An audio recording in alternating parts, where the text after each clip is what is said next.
Jadi ada 3 peluang bagi kita untuk mendapatkan surga Firdaus ini jadi satu bagian dari 3 golongan. Wa hasuna ulaika rafiqa. Kalau belum kita mendapati 3 golongan itu, cari teman yang bisa mengajarkan dan mengantarkan kita pada 3 golongan yang dimaksudkan. Baik, kita sepakat dulu sebentar. Mau masuk surga Firdaus? Pelan-pelan. Terakhir, materi yang terakhir. Saya tanyakan dulu, masih konsisten mau masuk surga Firdaus? Yakin? Bagaimana kalau kita tawarkan cara masuk yang paling tinggi? Mau? Masuk surga Firdaus itu ada 2 cara. Cara standar di surah Al-Mu'minun ayat 1 sampai dengan ayat 11. Standar itu. Ada tingkat paling tinggi. Mau? Saleh, orang yang mengumpulkan 4 sifat sekaligus. Saya ulangi, orang yang mengumpulkan berapa? 4 sifat. 1, sifat thayyib namanya. Apa namanya? Thayyib. Dalilnya apa? Quran surah kedua Al-Baqarah ayat 168. Ya ayyuhan nasu kulu mimma fil ardi halalan thayyiban. Apa itu thayyib? Secara singkat, thayyib itu kebaikan dan kesehatan fisik. Di orang soleh itu ciri pertamanya menjaga kesehatan fisiknya. Kalau makan yang dibutuhkan supaya sehat. Jadi cirinya itu bukan mengumpulkan keinginan, tapi kebutuhan. Badan butuh apa supaya sehat, dia konsumsi yang menyehatkan. Boleh olahraga, pakai sepeda, pakai motor, pakai macam-macam, tapi niatnya menyehatkan. Nah, kondisi kita menjadikan tubuh sehat dan kuat, itu bahasa Arabnya disebut dengan thayyib namanya. Apa namanya? Thayyib. Asal katanya toba. Orang yang membantu orang lain dengan izin Allah supaya sehat dan sembuh dari penyakit namanya tabib. Terjemahnya bahasa Indonesianya disebut dengan dokter. Tabib itu bukan tukang obat, tapi dokter. Tabib diserap ke bahasa Indonesia tabib, asalnya dari kata tabib. Ya, tabib, tabibun. Ya, itu artinya apa? Dokter. Orang yang membantu orang lain dengan izin Allah supaya sembuh, badannya sehat lagi. Kalau sudah sehat dan kuat, sifatnya disebut apa? Thayyib. Tapi tidak cukup dengan itu, mesti ada yang kedua. Badannya sehat, kuat, sifatnya pun mesti baik. Badan baik, sehat jasmani, tapi sehat juga pikirannya, sifatnya. Kesehatan, kebaikan pikiran itu disebut dengan khair namanya. Apa namanya? Khair. Jujur itu khair, sifat. Sabar itu khair, sifat. Rendah hati itu sifat, khair. Tidak cukup dengan kuat saja. Badan kuat, bagus, ya, tapi sifat kurang baik, itu belum jadi soleh.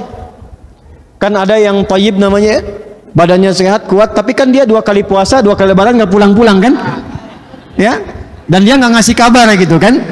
Makanya diviralkan oleh istrinya gitu kan, dicari-cari, bang thayyib, bang thayyib. Ya. 2 kali puasa, 2 kali lebaran, tidak pulang pulang. Baik. 3, baik dalam bentuk sikap. Jujur itu sifat. Tapi kalau Anda disogok, Anda menolak, diajak korupsi, Anda kemudian menolak, itu sikap namanya. Sabar itu sifat. Anda dimaki-maki, Anda menjawab dengan baik, Anda menjawab dengan senyuman, Anda menjawab dengan keramahan, itu sikap namanya. Khair ketika menjadi sikap disebut dengan ma'ruf namanya. Apa namanya? Jadi kita sudah temukan 3, thayyib, khair, satu lagi baik. Saya mau tanya, ada non muslim yang baik? Ada non muslim yang jujur? Ada non muslim yang sabar? Ada. Ada yang non muslim yang senang berbagi? Ada, banyak, sampai ke level ma'ruf. Tapi apakah kebaikannya dilakukan karena Allah? Belum tentu. Kalau semua kebaikan itu dikerjakan karena Allah, maka pindah ke kata yang keempat, namanya ihsan. Apa namanya? Ihsan itu menjadikan semua kegiatan sebagai ibadah karena Allah. an ta'budallaha ka'annaka tarahu fa in lam takun tarahu fa innahu yarak. Tadi ibu merawat anak karena Allah, bapak mencintai istri karena Allah, gitu kan? Makanya kalau cintanya karena Allah akan dilihat pakaiannya sesuai enggak dengan yang Allah sukai. Kegiatannya sesuai enggak dengan yang Allah cintai, itu akan dilihat. Mengumpulkan 4 ini, thayyib, khair, ma'ruf, ihsan. Keempatnya ini kalau dikumpulkan berubah nama menjadi sholih. Apa namanya? Sholih. Jamaknya disebut sholihin. Apa jamaknya? Jadi untuk menjadi sholihin, 1, jaga kesehatan apa? Fisik. Maka olahraga. Muncul hadis Nabi. Kata Nabi, orang mukmin yang kuat lebih dicintai oleh Allah dan Rasulnya dibanding mukmin yang lemah. Dari situ silahkan kuatkan diri, cari olahraga yang baik. Kata Nabi, alimu auladakum sibaha warnimaya, ajarkan anak-anakmu berenang, melempar, memanah. Ada olahraga yang real ada pada saat itu, ada yang visioner. Yang real apa? Memanah sudah biasa, orang dulu memanah. Melontar tombak sudah biasa, Wahsy itu jadi melontar. Tapi kalau berenang, mau berenang di mana? Di padang pasir. Nah, itu yang visioner. Maksudnya apa? Cari ragam olahraga yang menyehatkan. Kata Nabi, renang itu menyehatkan. Silahkan pelajari. Tapi sekaligus petunjuk, isyarat. Kalau kita belajar usul fiqih, cari warna baru dalam olahraga yang menyehatkan. Zaman Nabi belum ada pingpong, sekarang bikin pingpong. Zaman Nabi belum ada futsal, sekarang bikin futsal. Zaman Nabi belum ada basket, sekarang bikin basket yang kiranya menyehatkan. Itu namanya apa? Hukum turunan, furu', bukan bid'ah. Basket yuk, bid'ah yang sunnah mana katanya kan? Waduh, tidak begitu. Sekarang mana bagus? Sekarang ada apa? Menembak, pakai menembak, sama juga. Sunnahnya sunnah turunan. Jelas? Ya, memanah kan ada 2 kan? Memanah target dengan memanah hati ya. Itu ada babnya lagi. Baik, dari mata turun ke hati. Nah, itu poinnya. Ayo cari yang menyehatkan. Itu semua sudah syariah, nggak perlu pakai kata syariah lagi. Oh, nggak mau, saya mau pingpong yang syariah. Kalau nggak syariah, pusdai saya nggak ikutan. Gimana pingpong syariah? Servisnya bismillah. Nyemes masuk, alhamdulillah. Kena cemes, astagfirullah. Umum aja. 2, khair, belajar sifat. Di sini dalam diri kita ini sudah ada sifat. Di sini ini ada jujur. Ada Pak jujur. Ada. Makanya jangankan kita lihat orang lain dikhianati kita marah. Dibohongi, ini berontak. Makanya pencuri pun nggak mau dicuri. Pembohong pun nggak mau dibohongi. Kenapa? Karena dalam hatinya ada sifat. Tapi sifat ini harus dilatih lewat amal supaya jadi ma'ruf. Makanya kan kadang-kadang kita dapat di jalan lagi naik motor diklaksonin kenceng, dipepet nggak izin gitu kan? Itu latihan. Pahami untuk ibadah. Kalau nggak dipahami ibadah marah, dipepet lagi gitu kan? Ujungnya kan bertikai. Non sia, non. Tuh, muncul lampu neon kan? Baik. Paham sampai sini? Nah, puncaknya niatkan karena Allah. Ini yang terakhir, yang keempat, ini yang berat, niatkan karena Allah. Maaf ya, maaf. Ini sudah fitrah. Setiap anak bahkan sedang dikandung, pasti bapak ibunya menginginkan anaknya soleh. Yakin? Saya belum pernah dengar ada seorang ibu berdoa begini, ya Allah, mohon anugerahkan aku anak yang khair. Gak ada. Pasti soleh. Pasti solihah. Nah, kalau ingin kita siapkan, minimal perbaiki diri kita dulu. Pulang dari sini, jadikan semua kegiatan sebagai ibadah. Keluar masjid kaki apa? Halo, keluar masjid kaki apa? Jadi ibadah tuh. Kalau nggak peduli itu, belum ihsan, belum jadi saleh. Pakai sendal, sepatu kaki apa dulu? Kanan. Lepas kaki kiri. Ucapkan apa? Ada doanya. Setiap perbuatan pertama ucapkan bis. Selesai ucapkan alhamdulillah. Naik motor ada doanya? Ada. Naik mobil ada doanya? Nih yang bikers ada bikers? Bikers ada? Angkat tangannya bikers. Saya ajarin doa yang jarang diajarkan. Mau? Ini doa berkendaraan. Tapi jarang diajarkan. Ibu juga boleh, bapak boleh. Yang pakai mobil, pakai kendaraan. Nanti saya ajarkan ya. plus maknanya. Perhatikan, yang biasa kita kenal apa doanya? Subhanalladzi sakhkhara lana hadza wa ma kunna lahu wa inna ila rabbina lamunqalibun. Kemudian bismillahi majriha wa mur inna rabbi ghafurun. Baik, perhatikan, itu kan yang biasa ya. Saya ajarkan yang jarang-jarang diajarkan. Perhatikan baik-baik. Allahumma. Ulangi. Allahumma inna na'udzubika an nadilla aw nudalla aw nazilla aw nuzalla aw nazlima aw nuzlama aw najhala aw nujhala alaina aw nabghiya aw nubgha alaina. Baik, memang agak panjang, nanti lihat aja, yang direkam lihat di rekamannya kembali, yang di YouTube lihat di YouTube rekaman, keluarkan, kalau bisa tuliskan, hafalkan. Jangan Anda naik ke motor mau berdoa, setelkan kalimat Ustadz Adi misalnya. Perhatikan maknanya. Kalau kita mengucapkan Allahumma, ini mahal. Doa apapun ini cepat dikabulkan. Kalau kita mengucapkan Allahumma, Allahumma itu kalimat yang diungkapkan dengan penuh kerendahan hati, sekaligus mengangkat kepada objek yang jadi permohonan. Jadi kalau kita berdoa Allahumma, turunkan dan angkat ketinggian Allah Subhanahu wa taala. Arahkan Allah Maha segalanya, Allah menjawab dan seterusnya. Allahumma inna na'udzubika, ya Allah kami berlindung kepadamu, an-nadilla, agar di jalan ini dijauhkan dari ketersesatan. Supaya jalan, tidak tersesat.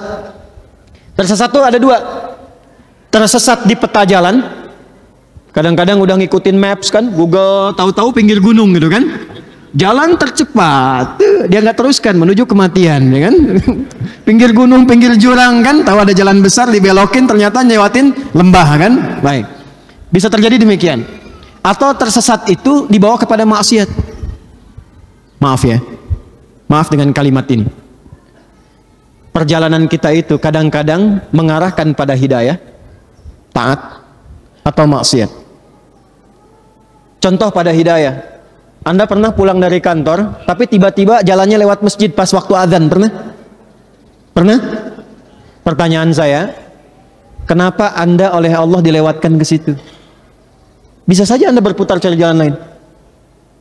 Kenapa tiba-tiba Anda buka YouTube, keluarnya ceramah Ustadz Fulan misalnya, melihatnya anak penghafal Quran, keluarnya doa tertentu, itu hidayah namanya, taat.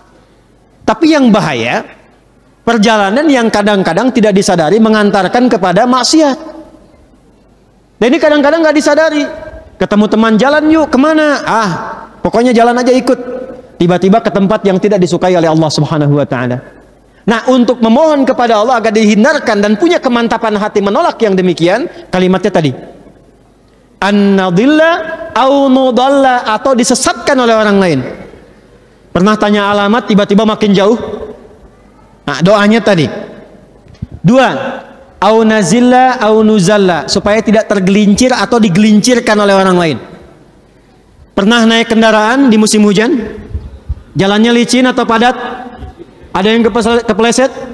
Doanya yang tadi, minta kepada Allah dilindungi. Au nuzalla, atau diisengin orang supaya tergelincir. Pernah lewat jalan tiba-tiba kena ranjau paku, padahal kita tahu di situ tidak ada paku sebelumnya. Itu doanya. Kemudian au nazlima au nuzlama, ini yang harus hati-hati. Ya Allah, mohon jaga kami di jalan supaya tidak berbuat zalim. Kadang-kadang, ingat rumus fisika ini? Belajar fisika ya dulu ya? Belajar bab gaya enggak? Gaya belajar ya? F1 sama dengan F2 ya? Gaya gerak sama dengan gaya dorong. Kalau pukulnya pelan, suaranya pelan. Pukulnya kencang, suaranya kencang. Artinya yang masuk itu sama dengan yang keluar. Naik kendaraan, kalau masuknya kendaraan sederhana, naik angkot, motor kecil, bawanya tawadu. Keluar dari angkot masih nunduk, bayar sedekah. Motor biasa, nggak gaya-gayaan, sederhana aja. Tapi kalau sudah motornya tinggi, bagus, baru naik perasaannya udah beda kan? Halo? Perasaannya udah beda kan? Halo? Ya mobil bagus perasaannya beda kan? Karena itu ada potensi ketika naik ke level yang lebih tinggi, boleh jadi berlaku zalim. Minimal pikiran sudah nggak sehat. Oh ini nih, nu aing. Yang numpang kan? Ya, itu belum jalan tuh. Begitu jalan merasa lebih tinggi, merasa lebih hebat. Padahal maaf, kalau jalanan kosong juga ini nggak ada apa-apanya. Karena itu minta kepada Allah supaya dilindungi dari perilaku ujub. Jangan-jangan kendaraan dunianya hebat, kendaraan akhiratnya kecil. Itu yang bahaya. Kemudian aunuzlama, kitanya udah bagus, cuman dizalimin orang. Tadi sengaja dipepet orang, diprovokasi oleh orang. Anda baca doa ini, maka kadang-kadang yang muncul seperti itu langsung dinetralkan lagi dalam jiwa kita. Yang terakhir, au nabghiya au nubgha alaina, bertindak yang tidak pantas mendekati kepada aspek kriminalitas. Maaf, ada kendaraan yang digunakan untuk maksiat, ada kendaraan yang digunakan untuk mencuri, ada kendaraan yang digunakan untuk merampok. Minta mohon pada Allah supaya tidak berbuat zalim dan bertindak kriminal dari apa yang Allah titipkan kepada kita. Yang ketiga, au nubgha alaina, dijailin orang supaya bertindak kriminal. Ditipu oleh orang pakai kendaraan, bisa terjadi. Maka tolong yang 5 tadi dibacakan ya. Yuk kita ulangi. Allahumma inna na'udzubika an nadilla au nudalla au nazilla au nuzalla au nazlima au nuzlama au najhala au nujhala alaina au nabghiya au nubgha alaina. Baik, pelan-pelan. Terakhir, materi yang terakhir. Saya tanyakan dulu, masih konsisten mau masuk surga Firdaus? Yakin? Bagaimana kalau kita tawarkan cara masuk yang paling tinggi? Mau? Masuk surga Firdaus itu ada 2 cara. Cara standar di surah Al-Mu'minun ayat 1 sampai dengan ayat 11. Standar itu. Jaga sholat, kalau ada waktu zakat dititipkan berzakat, jangan berbuat zina, berkata-kata yang sopan, yang baik, bertindak yang bagus, jauhi lagha, itu standar. Ada tingkat paling tinggi. Mau? Masuk surganya itu disambut oleh semua malaikat di setiap pintu surga. Dimulai masuknya dari surga Aden. Dan sebelum masuk saat hisab, itu dipakaikan mahkota dulu. Bahkan di alam kubur jasadnya dijaga, nggak hancur. Kalau benar cara amalannya, di alam kuburnya dijaga. Ini kita yakin ya, awas ya, awas, karena kita kan yakin. Ini kan ayat dan hadis. Halo, ini apa? Ayat dan iman kita dipertaruhkan. Kalau nggak yakin berarti imannya dipertaruhkan. Ini bukan Adi Hidayat yang bicara. Saya bicara dengan Quran. Bicara dengan apa? Quran. Awas ya. Ya karena sekarang musim bazar. Ya, tahu bazar nggak? Bazar tahu? Bazar itu kalau dalam bahasa Arab dari badzara yubadziru tabziran. Wa huwa mubadzir. Wa dzaka bazar. Jadi bazar itu seakar dengan kata mubadzir. Ya, dan di Quran innal mubadzirina kanu ikhwanash syayatin. Jadi bazar itu biasanya lebih dekat ke perilaku-perilaku yang tidak konsisten dengan kebaikan. Selalu bergeser dari kebaikan. Makanya kalau ada orang bicara Quran, ini bicaranya yang lain. Tapi cara kita bagaimana meresponnya? Mendoakan. Menunjukkan yang baik, bukan mencaci ya, awas. Bukan menghina. Mencela yang sudah tercela itu nggak ada kerjaan. Kita mendoakan, menunjukkan kepada yang baik supaya dia taubat. Ingat, sejelek-jeleknya manusia sepanjang dia hidup, sebelum ajalnya sampai di kerongkongan dia punya hak untuk menjadi soleh. Karena itu siapa yang mengaji dengan saya tidak pernah ajarkan mencela orang lain. Meskipun kepada orang yang mencela kita. Tetap doakan kepada apa? Kepada kebaikan. Perhatikan baik-baik. Amalannya satu, terjaga di dunia, terhormat di alam kubur, dimuliakan ketika kembali kepada Allah. Cara kembalinya diberikan mahkota, lalu diminta oleh Allah, hei gandeng bapak ibumu, ajak pasanganmu, panggil keluarga besarmu. Lalu Allah perintahkan semua malaikat berbaris di pintu surga menyambut keluarga ini. Dan malaikat memberikan sambutan kepada mereka dengan mengatakan, Salamun alaikum bima sabartum fa ni'ma uqbaddar. Siapa mereka ini? Tulis ayatnya dulu. Quran surah ke-13 Ar-Ra'd ayat 23 sampai 24. Jannatu adni yadkhulunaha. Ada orang-orang hamba-hamba Allah yang akan masuk surga dimulai dari surga Aden. Wa man salaha min abaihim. Orang-orang ini adalah orang-orang soleh tuh yang tadi disebutkan, yang oleh Allah diminta menggandeng dulu bapak ibunya yang soleh. Ini ternyata bapak ibunya pun soleh. Diperintahkan oleh Allah, jangan masuk surga dulu, cari bapak ibumu, gandeng dulu. Allahu akbar, Pak Ibu. Wa azwajihim, cari pasanganmu, gandeng dulu. Ini ternyata Bu, kalau suaminya soleh itu bisa gandeng ibu. Kalau isinya solihah, gandeng suaminya. Wa dzurriyyatihim, cari dulu keluargamu yang beriman, yang soleh, cari semua. Jadi ternyata ada satu anggota keluarga yang jadi syafaat untuk semua keluarganya. Saya maaf dengan kalimat ini ya, tapi saya mohon sekali sebelum kita berpisah sekarang, mohon ya, siapkan satu orang aja di rumah jadi kebanggaan di hadapan Allah di akhirat. Kalau dunia udah banyak ya, bapak bangga anaknya juara 1, juara olimpiade, dapat Nobel, silahkan ke dunia. Tapi saya titip aja, harus ada satu anggota keluarga kita dibanggakan di hadapan Allah di akhirat. Tunjukkan pada dunia. Gak apa-apa kaya di dunia, biasa. Disebut orang miskin, biasa. Tapi kembali ke akhirat, kita punya kebanggaan. Siapa orang-orang ini? Orang-orang ini ternyata ahli Al-Quran. Ahli apa? Ahli Al-Quran. Dari mana taunya? Tafsirnya di surat Fatir surah 35 ayat 33. Quran surah 13 ayat 23 dibuka dengan kalimat jannatu adnin yadkhulunaha. Quran surah 35 ayat 33 dibuka dengan kalimat yang sama. Jannatu adnin yadkhulunaha yuhallawna fiha min asawir. Ada orang-orang masuk surga lewat surga Aden, nggak boleh masuk surga oleh Allah kecuali pakai jubah kehormatan dulu, pakai gelang-gelang emas, pakai mahkota kehormatan. Siapa orang ini? Ayat 32-nya ternyata ahli Al-Quran. Thumma awrasnal kitab alladzina astafaina min ibadina. Kemudian kami wariskan Al-Quran kepada hamba-hamba pilihan kami. Ketika dipilih oleh Allah, dia konsisten sampai meninggal menjaga Qurannya. Di akhirat dia menjadi syafaat untuk keluarganya. Dan sebelum masuk surga, kata Allah, Allah perintahkan kepada semua malaikat, wal malaikatu yadkhuluna alaihim min kulli bab. Dan malaikat keluar menyambut di setiap pintu surga, mengucapkan selamat kepada keluarga besar ini.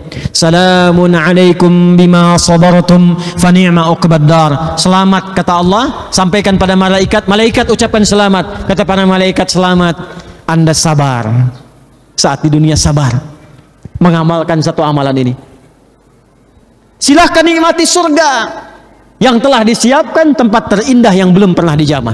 Siapa orang ini? Golongan pertamanya ahli Al-Quran. Teman-teman, untuk menjadi ahli Al-Quran caranya 3. Ingat, ahli Quran itu bukan yang hafal 30 juz, salah. Bukan yang hafal juz 30, salah. Ahli Quran itu ada 3. Dan semuanya mencintai Quran. Semuanya mencintai apa? Quran. Satu, ahli Quran itu ada yang senang ngaji, belajar dan membaca Quran. Tapi dasarnya cinta Quran. Saya pengen pulang sebagai ahli Quran, saya belum bisa ngaji, datang ke Pusdai, masuk kelas belajar Quran, konsisten sampai meninggal, ahli Quran. Ustazah yang sekarang viral meninggal itu kan, coba lihat buku yang sedang dibaca. Lihat bukunya, doanya apa? Doa khutbul Quran. Itu sedang dengan pengajian ibu-ibu, Bu. Itu pengajian ibu-ibu itu, sedang baca Quran. sedang khataman doa khatmul Quran itu. Saya bermohon mudah-mudahan itu yang wafat yang paling termulia itu untuk beliau insyaallah. Husnul khatim. Di Bikers nih, kalau saran saya, ya, sekarang siapkan ngaji, sepekan ngaji.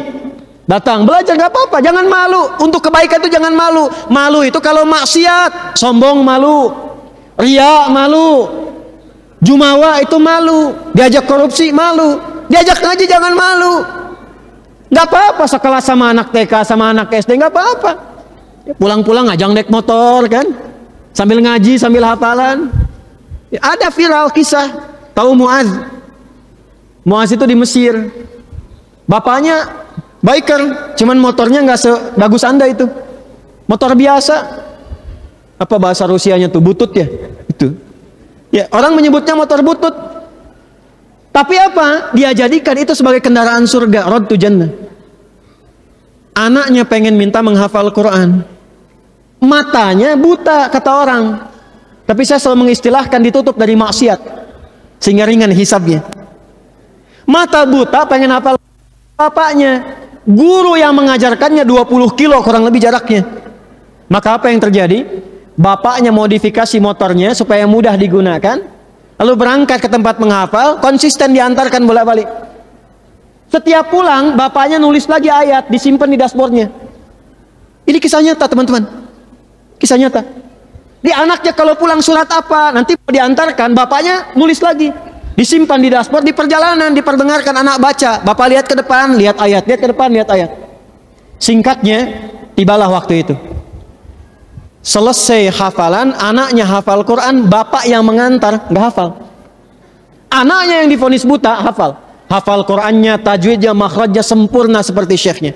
Viral kisahnya di dunia Arab, datang reporter, kemudian datang ke situ, mewawancara. Ditanya, perhatikan kalimatnya. Ya Mu'adz, kalau engkau diperkenankan untuk memohon dan permohonan itu terkabul saat ini, kira-kira kamu mau minta apa? Orang membayangkan permohonannya seperti Imam Al-Bukhari, karena Imam Bukhari itu divonis buta permanen. Tapi dengan barokah Quran, itu kebuka kembali, bisa melihat kembali. Nanti lain waktu saya ceritakan. Dan saya teruskan ijazah surat Qaf ini, ayat 21 sampai 22. Saya teruskan ijazahnya kepada murid kami yang ikut karantina. Jadi sekitar 2 tahun lalu, ada karantina Quran, 30 hari menghafal Quran, peserta dari Goa, Sulawesi. Salah satu pesertanya matanya buta yang kanan, buta permanen. Saya teruskan ijazah amalan Quran ini yang pernah dipraktekkan Imam Al-Bukhari. Anda tahu apa yang terjadi? Di hari tertentu dalam karantina itu, beliau masuk karantina, tiba-tiba teriak, gayungnya jatuh, teriak keluar, Allahu Akbar katanya. Ini kisah nyata. Ini kisah nyata. Di Sukabumi tempatnya. Kita punya tempat di Sukabumi, karantina Quran. Begitu keluar Allahu Akbar, ternyata apa yang terjadi? Mata kanannya yang buta permanen itu bisa melihat kembali. Nanti ada ayatnya. Tapi mohon maaf ya, ini bukan bertentangan dengan medis, tidak. Medis dulu, medisnya memponis gak mungkin sembuh, udah gak bisa. Nah, Mu'adz ini dikira jawabannya akan sama. Ternyata lihat apa jawabannya. Kalau saya diminta bermohon dan permohonan itu akan dikabulkan, perhatikan, maka saya akan memohon kepada Allah saat saya akan menghadap sendirian di hadapan Allah. Nggak ada ayah lagi yang mengantar, nggak ada guru saya yang melindungi, hanya saya dengan Allah mempertanggungjawabkan semua perilaku saya saat hidup di dunia. Maka saya akan berkata, ya Rabb, ya Allah, saya telah berusaha menghafal Quran ini dalam keadaan mata saya buta sampai saya menghadapmu saat ini. Kalaupun saya memiliki banyak dosa sampai dengan hari ini, mohon ya Allah, dengan Quran yang telah saya hafalkan ini, ringankan siksa saya di neraka kalaupun saya harus mendapatinya. Anak kecil, belum dihisab, belum balik, mata buta, menghafal Quran, menjadi ahli Quran, hanya untuk menyiapkan bekal kembali kepada Allah dan minta diringankan siksanya. Siapa kita? Antum yang motornya saya lihat bagus-bagus tuh. Luar biasa, bangga, jaketnya, pakaiannya, macam-macamnya. Itu dunia, teman. Anda kalau pulang dari sini wafat, apa yang Anda bawa menghadap Allah Subhanahu wa Ta'ala? Maka saya nggak minta banyak, luangkan waktu walaupun cuma 30 menit, 20 menit buat ngaji. Ngaji aja. Dan niatkan mencintai Quran. Ya. Kalau belum bisa apa-apa, ngaji Iqra, baca dulu, ngaji konsisten terus. Walaupun sehari cuma 2 ayat, 3 ayat, 1 halaman, 1 lembar, ngaji aja. Golongan pertama. Golongan kedua, golongan yang senang meriset. Nih ada dosen yang di kampus-kampus mahasiswa riset. Anda kuliah di ITB, jurusan fisika, keluarkan ayat-ayat Quran yang sesuai dengan jurusan yang Anda ambil. Anda masuk jurusan kimia, keluarkan ayat-ayat kimia, banyak ayatnya. Saya punya teman Dr. Muhammad di Mesir. Kita duet bikin kurikulum. Dan dikeluarkan ayat-ayat yang sesuai dengan kurikulum pendidikan. Ada ayatnya. Itu golongan yang kedua, golongan tilawah. Pertama golongan qiraah, yang ketiga golongan penghafal Quran. Konsisten menghafal sampai meninggal. Jangan diartikan 30 juz alhamdulillah, yang penting konsisten dulu. Allah lebih senang orang yang hafal sedikit tapi diamalkan, konsisten. Apalagi banyak. Apalagi banyak. Maka mulai hari ini jadikan diri kita ahli Quran. Nanti lihat apa yang akan terjadi. Demi Allah saya katakan akan ada kemuliaan. Ustazah yang sedang tadi mengajar saja, itu baru ngajarin doa khatam Quran, wafatnya dalam keadaan yang sangat mulia. Maka kalau itu bisa dilakukan, insya Allah mudah-mudahan kita dikumpulkan kembali di akhirat dalam keadaan yang lebih baik, dan mudah-mudahan dikumpulkan bersama Rasulullah sallallahu alaihi wasallam.